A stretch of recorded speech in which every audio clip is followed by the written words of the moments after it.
Test 3. Instructions. You will hear a number of different recordings, and you will have to answer questions on what you hear. There will be time for you to read the instructions and questions, and you will have a chance to check your work. All the recordings will be played once only. The test is in 4 sections. Write all of your answers in the listening question booklet. At the end of the real test, you will be given 10 minutes to transfer your answers to an answer sheet. Now turn to Section 1 of your booklet. Section 1. You are going to hear a conversation between an agent and a client. First, you have some time to look at questions 1 to 6.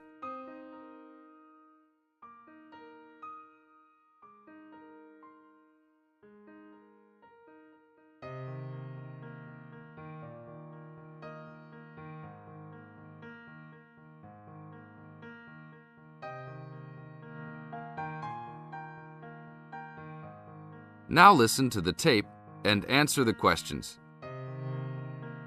Hello? Hi, good morning. Are you open yet? Yes, we are. Come in. Would you like to rent an apartment in the city? Well, kind of. I'd rather rent one near the harbor if possible. Oh, okay. Do you like the water? Yes, I do, but I actually repair sailboats for a living, so I'd like to be close to work. That's understandable. We all want to live close to work. Well, I think I have something near there. How many rooms would you like? Just one. I'm alone. But I would like to have an extra room for my dog. So you'd like 2 rooms and an apartment that accepts animals. Here's one. It's 1 block up from the harbor and renting for $445. How's that? That's perfect. Just what I was hoping to pay. What floor is it on? Floor? Oh, it's on the 12th floor. That's too high. I'd like to be on the 1st or 2nd floor so that I don't have to use the elevator. My dog, he's scared of them. Oh, well then, that's a little more complicated.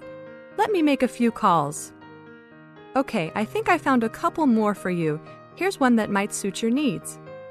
How much? $395 a month. That's cheap. But it's only a 1-bedroom, a large one, but it's still just 1 room.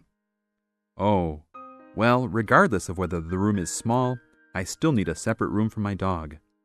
What else do you have? Then I have a 2-bedroom for $565 on the 2nd floor that is a little further away from the harbor. How far? About a half mile, and they accept pets. That's a little more than I had planned on paying, but I guess I could look at it. What's the address? 224 Williams Avenue, Harbor Square. 224 Williams Avenue. Got it.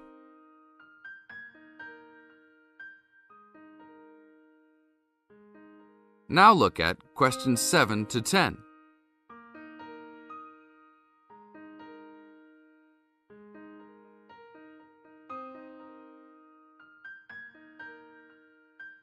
As the talk continues, answer questions 7 to 10. What else is included? Let's see, it has a washer and dryer, refrigerator and stove, a bed, dressers and shelves, and access to a swimming pool, game room, and gym. Ooh, I'll definitely take a look. Hi, how did you like it? It's great. I love the amenities, but the bed and furniture are awfully dirty. Can they replace those before I move in? Sure, that shouldn't be a problem. Anything else? Yeah, I didn't see anywhere to park my car. Is there a parking lot in the basement? Yes, there is. Would you like to rent a space? No, I'd like that to be included in the rent. Oh, well, I'll see what I can do, but I can't guarantee that. Do you want to take it anyhow? If those 2 issues were solved, I would love to take it. This is the end of Section 1. You now have half a minute to check your answers.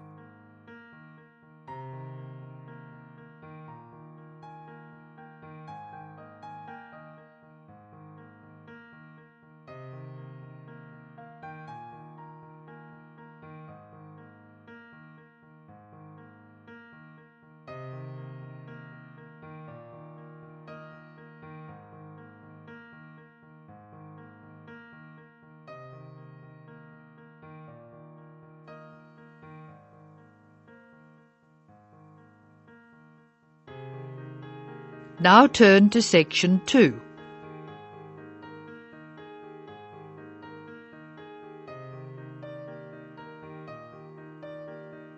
Section 2. You are going to hear some announcements made to a group of people who are planning a trip to Greece. First, look at questions 10 to 15.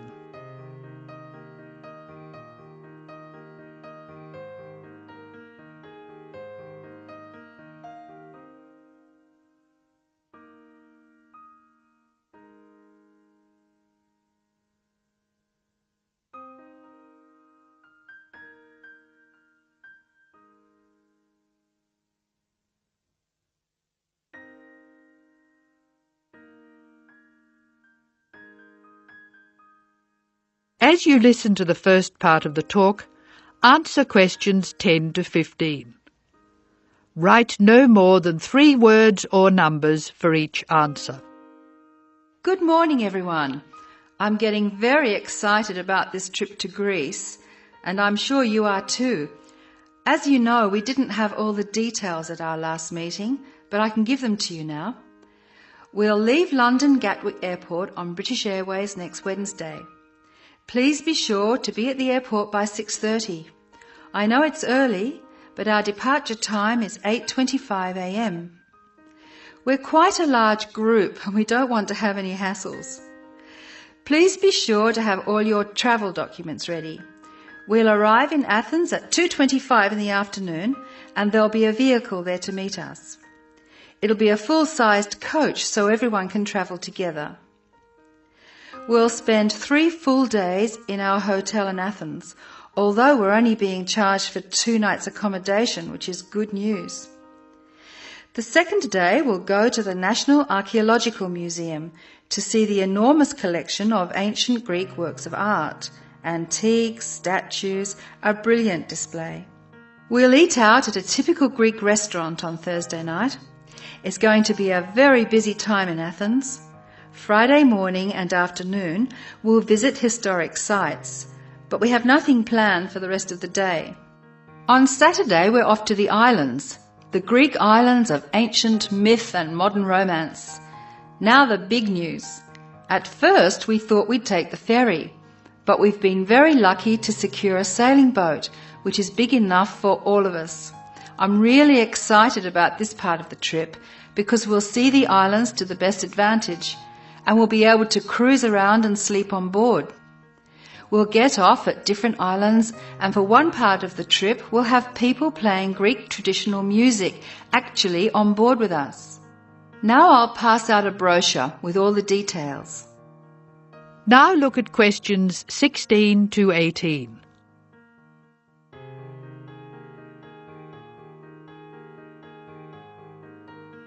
As the talk continues, answer questions 16 to 18. A lot of work has gone into organising this tour, and I'd like to thank in particular the travel agent who got us a really good deal, and the people at the British Museum who offered us such good advice. Trips like this only happen because of the hard work of really expert people. As you know, we have planned a gathering for when we return. I have a list of things which the committee would like you to bring to the party. They are your pictures and something to eat for everyone to share. You are almost bound to have people ask what we have in common and why we're travelling as a group. I suppose the answer is that we're interested in learning about old societies and vanished cultures, and we all enjoy travelling. Of course we enjoy fine food too, but that's not as important. Now look at questions 19 and 20.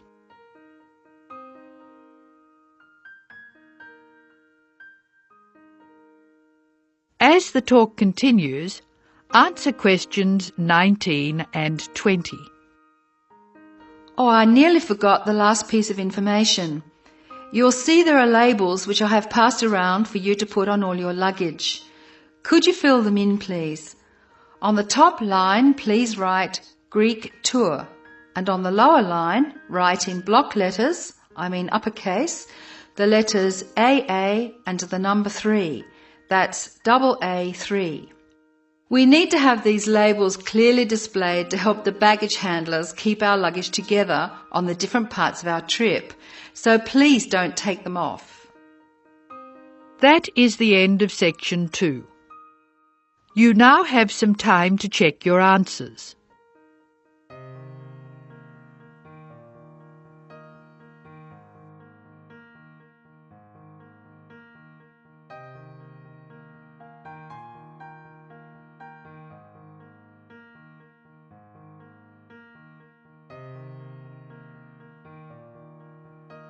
Now turn to section 3.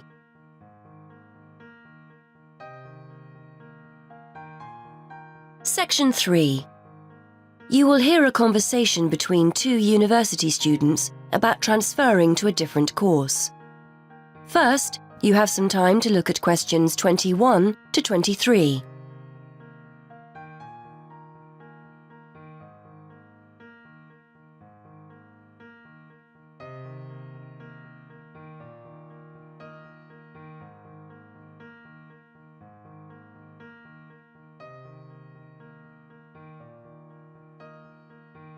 Now listen and answer questions 21 to 23. Hi, Graham. How are you doing? Hi Judy, I'm fine thanks, and thanks for popping round. I was hoping I could pick your brains about transferring to another course. Yes, I remember you saying you wanted to do something else. Are you planning on staying here, or are you looking to go to a different university? No, I'm happy to stay here. I just feel I need to do something else. How did you go about your transfer? You did History of Art originally, didn't you? That was the course I initially wanted to transfer to. I'd studied art at college and wanted to continue, but my parents persuaded me that English would be more useful, so I took their advice. But I really didn't enjoy it and tried to transfer to History of Art, but the course was full. Anyway, I spoke with the course tutors and they told me about the fine art programme. They thought I had the talent to do it, so that was that. Before you hear more of the conversation, you have some time to look at questions 24 to 26.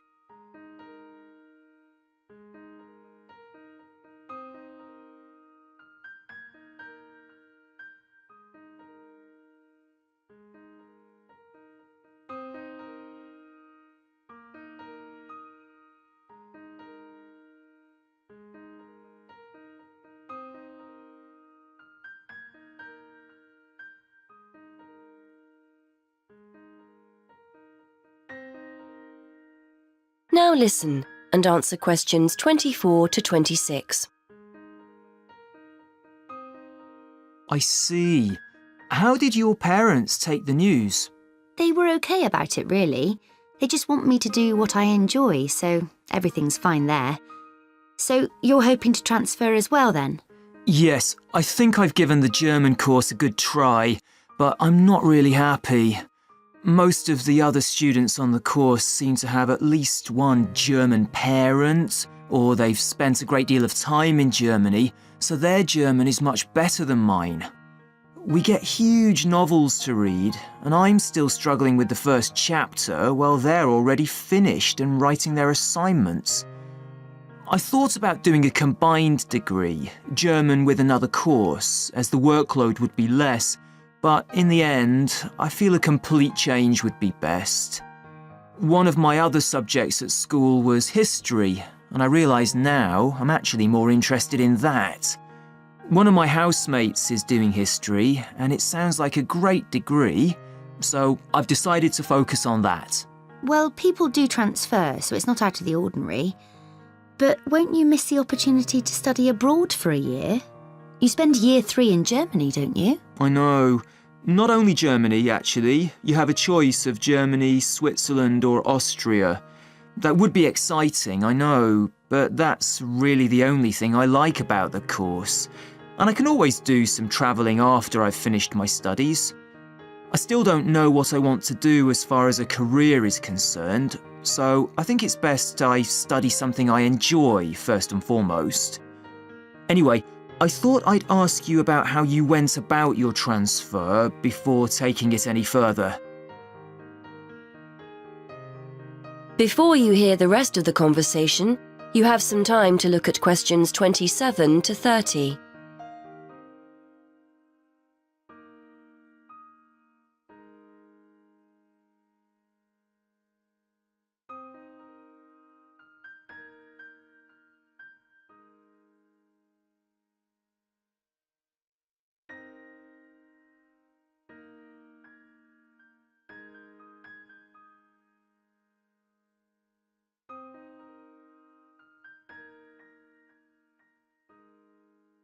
Now listen and answer questions 27 to 30.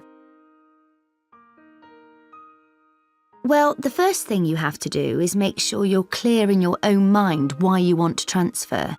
You'll need to persuade people that it's a good idea, so get your arguments clear. Then, I'm sure you've already done this, but check what the entry requirements are for history and whether you've got the necessary qualifications. They might be more flexible now you're actually here, but you need to show them you'd be able to keep up with your studies. Well, I've got history qualifications, so I'm hoping that won't be a problem. Who do I have to speak to? Well, they always tell you to speak with your course tutor first, in case there's a way of making the course you're on more appealing to you. But it sounds like you've definitely decided to get out, so I'd go to the careers service next, just to make sure there aren't any restrictions on transferring. It shouldn't be a problem, but it's best to check first. And then there's your funding. I'm no expert, but I would imagine this won't be a problem. German's a 4-year course and history is 3, so you could just start from year 1 next September. If the career service think it's okay and there are no funding problems, go and speak to the admissions tutor in the history department, just to see if they're happy with your qualifications and if there are places. Okay. Well, I'm hoping it'll be okay. I'm planning to transfer at the beginning of next year rather than halfway through this year. Yes, hopefully it'll be all right. If they accept you, it's pretty straightforward after that. It's not like you're going to another university. You just have to complete a form. I think it's called an internal transfer form. Your current head of department and the one for the course you're transferring to have to add their signature as well, and that's it. Well, thanks for that, Judy. I'd better start making my case for transferring, I suppose. That is the end of section 3. You now have half a minute to check your answers.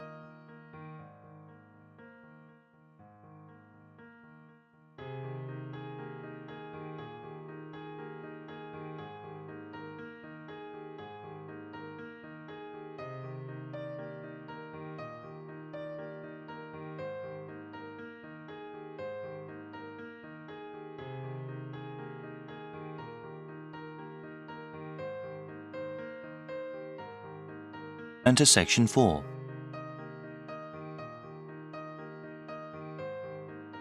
Section 4.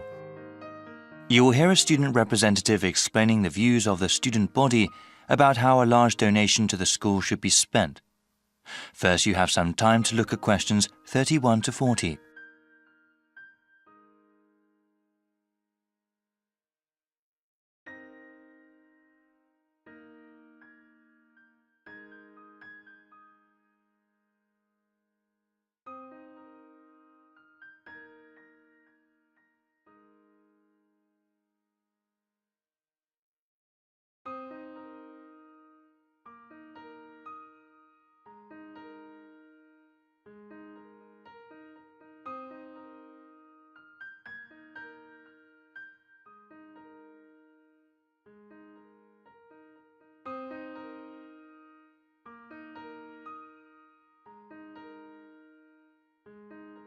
Now listen carefully and answer questions 31 to 40.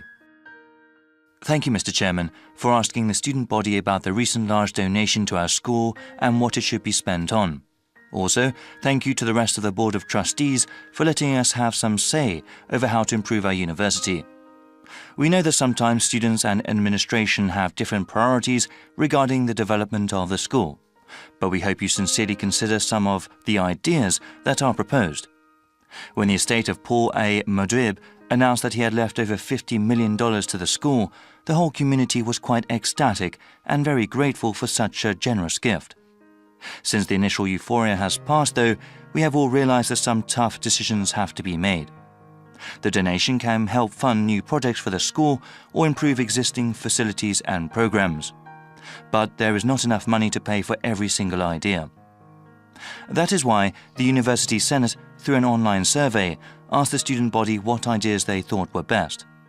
The first part of this survey consisted of an open question. Students could list any number of different ideas. The results were then compiled in order to do a second online survey.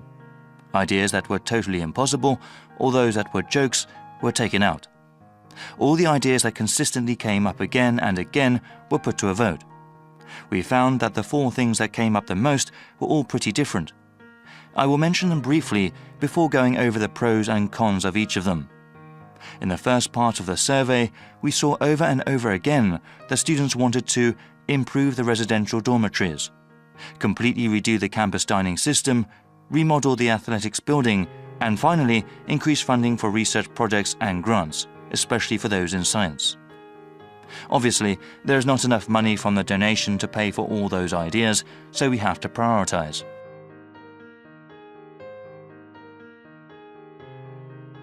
The ideas that got the most votes were improving the residential dormitories and completely redoing the campus dining system. They both got 30% and 28% respectively of students saying that was what most of the money should be spent on. Many of the dorm facilities are quite old and definitely need some repair, particularly the shared bathrooms. Also, students have been complaining for a while that there is not an adequate number of dining facilities on campus, and that the quality of the food at existing places is low. Spending most of the donation in these areas would definitely improve the quality of life on campus.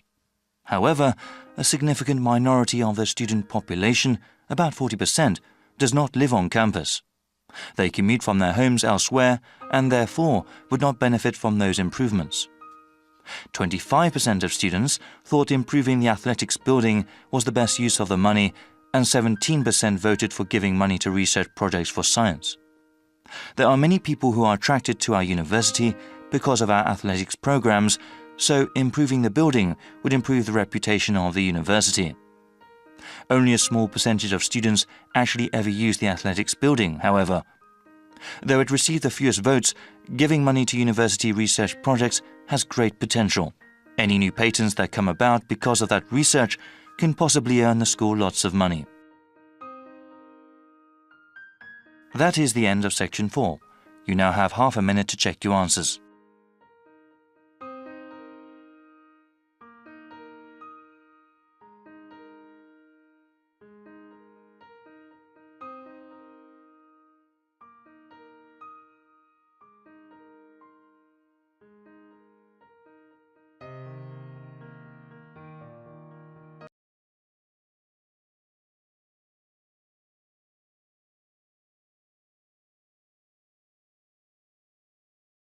That is the end of the listening test. In the Ielts test, you would now have 10 minutes to transfer your answers to the listening answer sheet.